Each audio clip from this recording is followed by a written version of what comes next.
Untuk selanjutnya kita masuk kepada sesi diskusi ataupun sesi tanya jawab. Kami persilakan kepada Bapak Ibu. Jadi sebagai informasi mungkin dalam Zoom ini juga hadir dari berbagai unit ya, misalnya ada pengelola web, ada dari TIPD begitu. Jadi kami persilakan kepada Bapak Ibu jika ada yang ingin didiskusikan, kita diskusikan bersama dalam kesempatan ini. Bisa dengan apa? Oh ini Pak siapa ini ya, dari kebetulan dari ada yang tunjuk tangan tadi, atau secara langsung saja dipersilakan Bapak Ibu yang ingin bertanya atau berdiskusi atau ingin menambahkan pengalaman di perguruan tingginya terkait dengan peningkatan webmetrik ini. Seperti yang disampaikan oleh Pak Sumin tadi, ada dari perguruan tinggi lain di sini seperti apa tadi, YN Tulung Agung atau yang lainnya. Kami persilakan.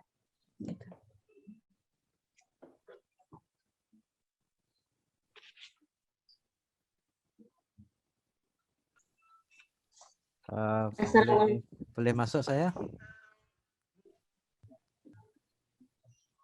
Pak Helmi? Ya, Pak Sumin. Ya. Mungkin bisa disampaikan tentang parameter yang dipakai oleh webmetrik dalam memeringkat itu ya, sebagai informasi pemula begitu. Berapa persen untuk open access-nya mungkin atau apa itu? Ya, mungkin Pak Sumin bisa memberikan informasi terkait dengan yang ditanyakan oleh Pak Helmi tadi, apa parameter yang digunakan sehingga nanti peringkat webmetrik kita itu akan tinggi atau rendah begitu. Mungkin kami persilakan kepada Pak Sumin kembali. Ya. Baik, saya terus terang belum melihat ya kriteria yang disampaikan di website webmetrik ini. Saya juga sedang buka ini. Di sini hanya ada beberapa indikator saya lihat ya. Indikator-indikatornya itu seperti keterbukaan informasinya yang kemudian impact-nya sini. Jadi saya juga belum menguasai kalau masalah kriteria itu. Mungkin teman-teman lain yang hadir di sini seperti dari IAIN Kendari atau dari IAIN Tulung Agung yang peringkatnya bagus. Kalau kami itu memang harusnya ada tahu parameter atau indikator ya. Kalau kita melaksanakan pengelolaan ICT itu aja ya, mengalir saja seperti begitu. Memang kalau dipandang dari penjaminan mutu ya kurang bagus. Mestinya kita harus tahu standar atau indikator supaya kita bisa mencapai atau melampauinya. Saya minta bantuan teman-teman yang hadir di sini, mungkin ada dari PTIPD atau dari tempat lain yang memahami. Silahkan Bapak Ibu dijawab. Saya lagi cari-cari juga ini. Ya, kami mungkin Bapak Ibu yang hadir di sini, kami persilahkan juga untuk sharing pengalaman, sharing informasi terkait dengan parameter yang digunakan sehingga bisa menaikkan peringkat webmetrik kita, gitu. Silakan Bapak Ibu, ada yang ingin sharing informasi?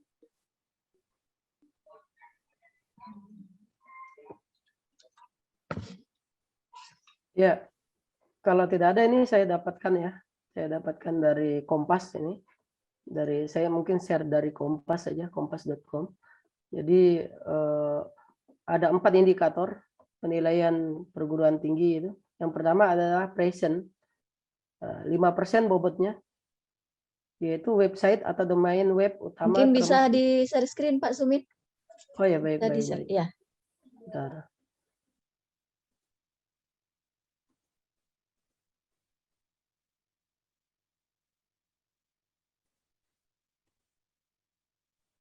Maaf ini banyak iklan ini. Ya, tapi di sini sebentar saya lihat, saya geser dulu.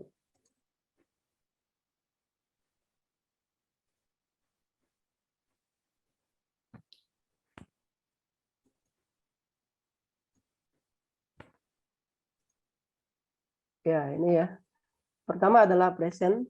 Nah, di sini bobotnya 5%. Ini termasuk seluruh subdomain yang ada di perguruan tinggi, web utama dan web subdomain. Subdomain itu web tambahan di perguruan tinggi tadi. IAN punya kalau tidak salah ada 30 websitean, ya ada 30-an website. Jadi present ini kehadiran daripada web kita, nama domain dan subdomain ini menjadi penilaian dengan bobot 5%. Kemudian visibility bobotnya 50%. Adalah jumlah eksternal link unik yang terhubung ke domain kita. Nah, ini yang saya katakan tadi. Yang saya katakan tadi adalah webinar-webinar ya yang di-share melalui media sosial. Link-link yang di-share melalui media sosial ternyata impact-nya adalah 50%.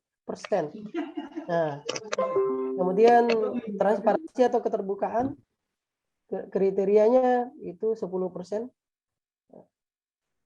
Yang merupakan kutipan, misalnya kutipan penulis teratas, datanya bersumber dari Google Scholar. Nah, jadi kalau ada akun Google Scholar atau Sinta atau jurnal, itu harus menggunakan email lembaga, Bapak Ibu. Itu fungsi email lembaga tadi, makanya dia bisa mengangkat peringkat webometrik kita tadi. Kebanyakan kan rekan-rekan dosen, calon profesor atau bahkan profesor lebih senang menggunakan Google Mail ya. Memang sih kalau dari segi kemudahan akses, fasilitas pasti lebih bagus, tapi tidak ada manfaatnya untuk kita karena mereka itu niatnya hanya bisnis kan. Kalau Google tidak memperhatikan kadang standar-standar yang harus dipenuhi. Sebagai contoh e-learning kalau kita menggunakan Google Classroom itu kan yang penting masuk dan bisa ngajar, tidak ada penyampaian RPS di situ, sehingga pelaksanaan pembelajaran tidak dikunci dengan standar ya, yang mana RPS-nya mestinya itu di awal harus bisa dikunci dosen atau diatur atau disetting oleh dosen, dibuat oleh dosen sehingga pembelajaran tidak liar. Nah, itu karena Google-nya hanya menggunakan sistem tadi bisnis saja. Nah, kita dari LPM harus bisa mengawal itu, dan ternyata termasuk email lembaga, penggunaan e-learning tadi itu sangat bermanfaat untuk meningkatkan. Kemudian di sini excellent or scholar bobot 35. Kriteria ini merupakan 10% makalah teratas yang paling banyak dikutip dari masing-masing 26 disiplin ilmu. Dilihat dari seluruh database untuk periode 2014, 2018, 5 tahun biasanya. Jadi excellent of scholar. Saya rasa itu hanya 4 saja ini yang tertulis di sini. Sumber rujukannya juga ada di sini ya. Begitu Pak Prof. Helmi.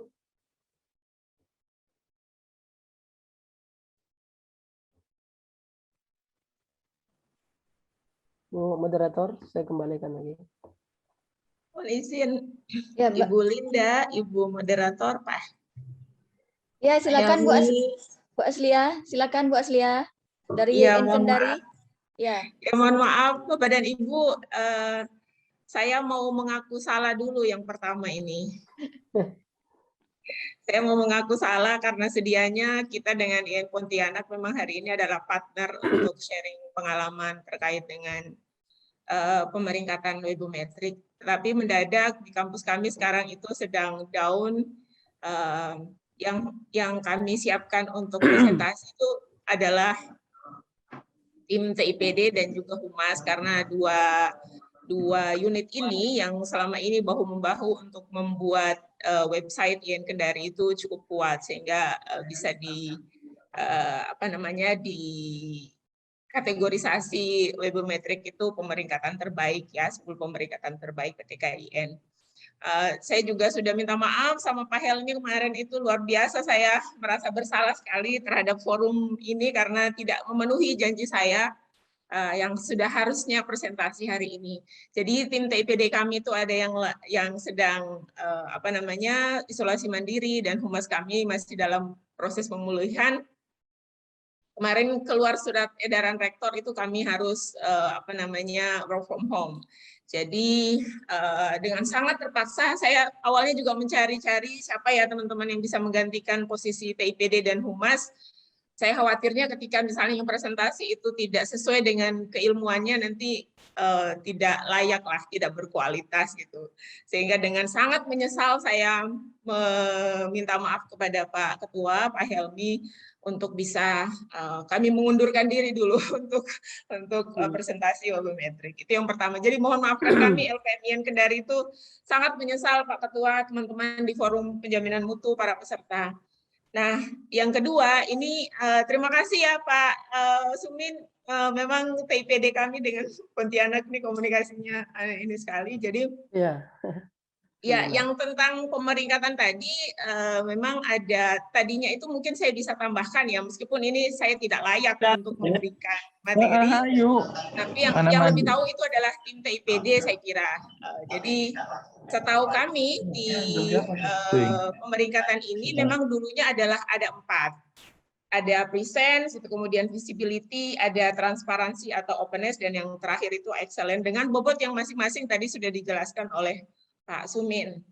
Nah, tetapi belakangan itu present itu menjadi discontinue. Jadi yang tadinya 5% di present itu dialihkan ke excellent. Jadi yang excellent tadinya 35%, bobotnya menjadi 40%.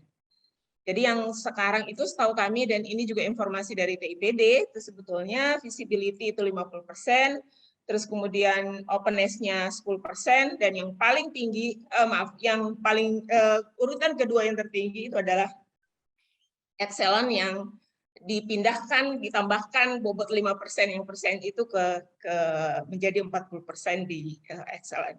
Itu saja sih sebenarnya yang bisa saya jawab, karena ini juga saya tidak punya kapasitas apa-apa untuk menjelaskan secara lebih baik, lebih matang, karena yang tahu dapurnya itu adalah tim TIPD kami dan juga Humas. Terima kasih sekali lagi, mohon maaf sedalam-dalamnya untuk Forum Penjaminan Mutu. Saya kembalikan ke Ibu Linda. Ya, terima kasih Bu Asliah dari LPM YIN Kendari ya. Terima kasih juga atas tambahannya Bu Asliah dan Pak Sumin. Bapak Ibu tadi sudah disampaikan bahwa ada indikator yang digunakan dalam pemeringkatan webometrik.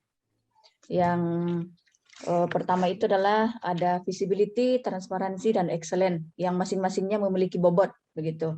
Dan yang paling tinggi bobotnya itu adalah pada visibility 50%. Nah, mungkin perlu penjelasan lebih lanjut supaya ini kawan-kawan dalam forum ini tidak bingung begitu. Untuk visibility itu apa saja yang perlu kita penuhi, kemudian untuk transparansi, excellence begitu.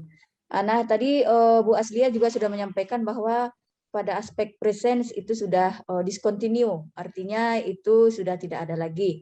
Apakah itu berarti bahwa subdomain website ini itu tidak masuk penilaian lagi? Nah, itu mungkin kita perlu penjelasan lebih lanjut dari Pak Sumin atau Bu Aslia atau Bapak Ibu yang bisa memberikan sharing informasi dalam forum ini. Karena terus terang kalau subdomain website ini kita rata-rata kan sudah punya biasanya di perguruan tinggi begitu. Masing-masing fakultas, masing-masing prodi, masing-masing unit itu sudah memiliki websitenya masing-masing dan melakukan sharing informasi juga melalui website tersebut. Nah, mungkin perlu penjelasan lebih lanjut terkait dengan indikator tadi yang lebih konkret begitu, sehingga nanti kita yang ada di forum ini benar-benar bisa menindaklanjuti. Oh, ternyata untuk visibility ini yang harus kita lakukan. Untuk transparansi ini yang harus kita lakukan. Untuk excellence ini yang harus kita lakukan, sehingga nanti itu akan berimpact terhadap peningkatan webometrik kita. Mungkin kami persilakan dulu kepada Pak Sumin. Ya, baik, Ibu, terima kasih. Sebetulnya tadi saya juga sudah menyampaikan, saya juga belum masih kurang literasi saya terkait kriteria ini ya. Tadi Bu Linda, yang dari LPM Kendari itu sudah sangat bagus. Saya baca-baca ya di visibilitas itu adalah Ini total kelihatan. tautan eksternal yang unik yang diperoleh dari mesin pencari. Jadi bisa dari dari Google, ya, bisa dari media sosial juga bisa. Jadi banyaknya halaman yang ditemukan dari 4 mesin pencari itu menjadi penilaian feasibility. Itu yang saya pahami ya Bapak Ibu. Kemudian tadi scholar ya. Tapi yang ditanya feasibility kan maksudnya ya. Tadi udah cukup ya. Feasibility tadi berarti link-link yang bisa ditemukan melalui mesin pencari. Mesin pencari kan kita tahu ada Google, ada Yahoo, ada Live, ada yang lainnya ya, macam-macam. Jadi bisa tidak ditemukan link kita itu. Nah, untuk meningkatkan link ini Bapak Ibu kita perlu SEO ya, istilah dalam web developer itu SEO, search engine automation. Jadi SEO ini harusnya berbayar ya. Harusnya berbayar supaya kalau dicari IAIN yang muncul selalu nama web kita. Itu strategi kami kemarin ya. Itu strategi kami kemarin. Tidak tahu sekarang apakah ada upaya membayar SEO apa tidak dari teman-teman pengelola web, karena SEO ini ada yang gratisan, ada yang berbayar mahal gitu ya. Ketika dicari kampus keislaman, yang muncul harusnya nama website kita duluan. Itu membuat visibilitas kita naik, ya melesat jauh gitu. Jadi ada trik-trik ini yang harus dipahami oleh kawan-kawan pengelola website ya. Nah, tadi sinergisitas antara Humas dan PTIPD atau TIPD atau Pustipanda atau yang lainnya namanya ya, itu sangat penting. Kami memang sangat erat sinergisitas kami dengan Humas tadi sama dengan yang disampaikan Bu Asliah tadi ya. Jadi Humas membentuk tim pengelola website dan kami tim untuk maintenance ya, untuk memeriksa ya teknisnya, mereka publish berita begitu. Nah, dan satu catatan penting saya dalam hal visibilitas tadi, Bapak Ibu, upayakan websitenya menggunakan SEO, diinstal SEO, search engine automation, supaya supaya ketika diketik nama kampus keislaman, kalau dalam bahasa Inggris juga bisa kita buat kata kuncinya yang muncul nama website kita duluan gitu. Itu saja singkat. Bu Asliah mungkin ada yang mau disampaikan? Mohon maaf tadi saya ya tidak menyiapkan materi. Saya sangka ngopi-ngopi saja gitu ya. Jadi mohon maaf Pak Helmi karena materinya tidak terstruktur, saya fokus nulis jurnal dari kemarin ya, karena deadline-nya tanggal 6. Jadi harus share kuesioner dan lain sebagainya. Jadi mohon maaf sangat ya, karena mungkin tidak optimal penyampaiannya. Tapi saya dengan lapang dada mohon bantuan Bapak Ibu yang dari ICT, yang dari kampus lain, IAIN Kendari tadi, IAIN Tulung Agung, atau yang saya kagumi, yang saya hormati, UIN Bandung, yang sangat mumpuni ya, IT-nya, sama UIN Malang. Silahkan kalau ada berbagi, itu saya kagumi. Guru-guru saya di situ, orangnya luar biasa. Demikian, silahkan Pak. Bu, saya kembalikan. Baik, terima kasih Pak Sumin. Baik Bapak Ibu, tadi sudah dijelaskan terkait dengan visibility ya. Jadi kata kuncinya di sini adalah Humas dan TIPD harus benar-benar bekerja sama dan selalu berkoordinasi begitu. Dan ini terkait dengan eksternal link kita yang bisa diakses oleh pihak luar. Dan ada triknya yang disampaikan oleh Pak Sumin tadi bahwa bagaimana supaya website kita itu diinstal dengan menggunakan SEO. Sehingga ketika orang mengetik nama PTKIN, misalnya YIN, maka yang muncul pertama kali itu adalah kampus kita. Nah, itu mungkin sedikit yang bisa saya ambil kesimpulan dari apa yang disampaikan oleh Pak Sumin. Ini ada pertanyaan di grup chat dari Pak Jamaluddin. Ini bagi saya juga asing juga ya istilahnya ini. Apa itu Ahref Majestic begitu? Ahref Majestic. Apa itu Ahref Majestic? Mungkin Pak Sumin bisa memberikan penjelasan. Ada pertanyaan dari Pak Jamaluddin. Pak Jamal ini kalau tidak salah Jambi nih. kalau nggak salah ya. Pak Jamal. Apakah Pak Jamal yang di Jambi atau yang mana ini? Benar itu. Apa yang dimaksud dengan Ahref Majestic? Nah, itu pertanyaannya, Pak. Ya. Iya. Biasa itu Ahref Majestic itu tadi tuh ya. Ahref Majestic ini kan bagian dari search engine automation. Jadi kemampuan sebuah mesin pencari mengindeks website kita. Itu mungkin Ahref Majestic ini adalah nama dari salah satu SEO. Saya membaca di Google di WordPress itu ada Ahref Majestic memang. Jadi SEO itu search engine automation. Nama lainnya, nama produknya ya. Nah, jadi bisa berbayar Pak. Ada berapa dolar gitu bisa beli pakai kartu kredit. Tuh. Jadi itu nama search engine yang saya ketahui. Mungkin Bapak Ibu lain ada yang tahu, silahkan berbagi di sini. Demikian. Ya, terima kasih Pak Sumin. Saya kira itu sudah terjawab ya. Pak Jamal sudah menjawab di grup chat. Kalau beliau sudah mengucapkan terima kasih, berarti beliau sudah paham begitu. Baik, Bapak Ibu yang lain, mungkin ada yang ingin menyampaikan ataupun sharing informasi kembali terkait dengan hal-hal yang bisa kita lakukan untuk meningkatkan peringkat webometrik kita. Mungkin ada dari Bapak Ibu yang lain, kami persilakan.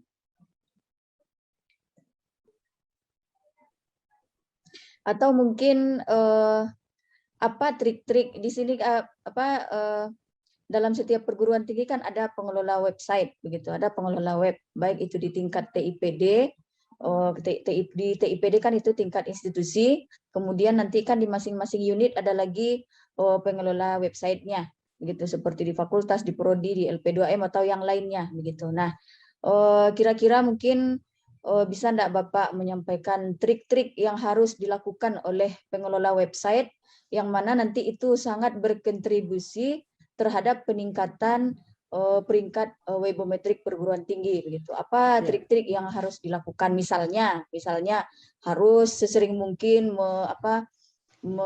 memberikan sharing informasi di web misalnya. Itu misalnya saja Pak gitu. Tapi apa trik yang secara teknis yang bisa dilakukan oleh pengelola web baik itu di unit-unit di fakultas atau yang lainnya yang itu sangat berkontribusi terhadap meningkatnya peringkat webometrik.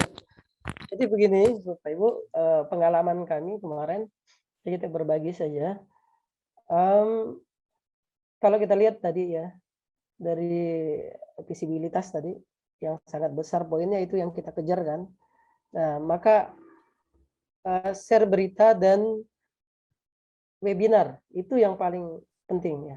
Berita sama webinar.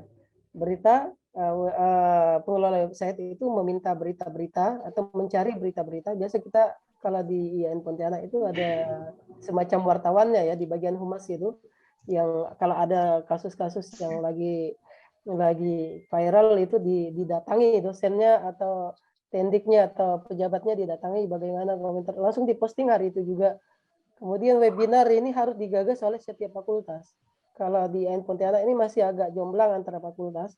Yang paling sering mengadakan webinar itu di Fakultas Dakwah, dan pematerinya dari luar negeri. Dua itu saja udah cukup itu Bapak Ibu. Siapa dekannya tuh Pak? Dekannya Pak Edi Kurnanto ya. Alumni setiap penjamu ya. Ya demikian saya rasa Ibu. Triknya itu aja. Berita, share berita sama webinar. Karena dulu kami juga sudah ada website, tapi tidak sekencang sekarang. Ketika ada musim webinar, maka otomatis naik ya. Satu lagi, wajibkan mahasiswa menggunakan e-learning campus. Karena kan e-learning campus, mahasiswa kan jumlahnya ribuan, puluhan ribu. Ketika mereka bersama-sama mengakses e-learning campus, maka impact-nya, kualitasnya daripada keteraksesan informasi itu sangat besar, bukan hanya sekedar melihat link ya, tapi dia aktif berjam-jam menggunakan itu. Seperti misalnya di YouTube itu kan, kalau kita punya konten di YouTube itu kan ada jam tayang gitu ya, ada jam tonton, ada berapa kali ditonton. Kalau hanya jumlah tontonannya 1000 kali, tapi jam tayangnya kurang, itu juga mereka tidak berikan nilai yang tinggi. Begitu juga ya. Begitu juga dengan website ini, saya rasa kurang lebih Webometric ini Oke. kurang lebih seperti itu.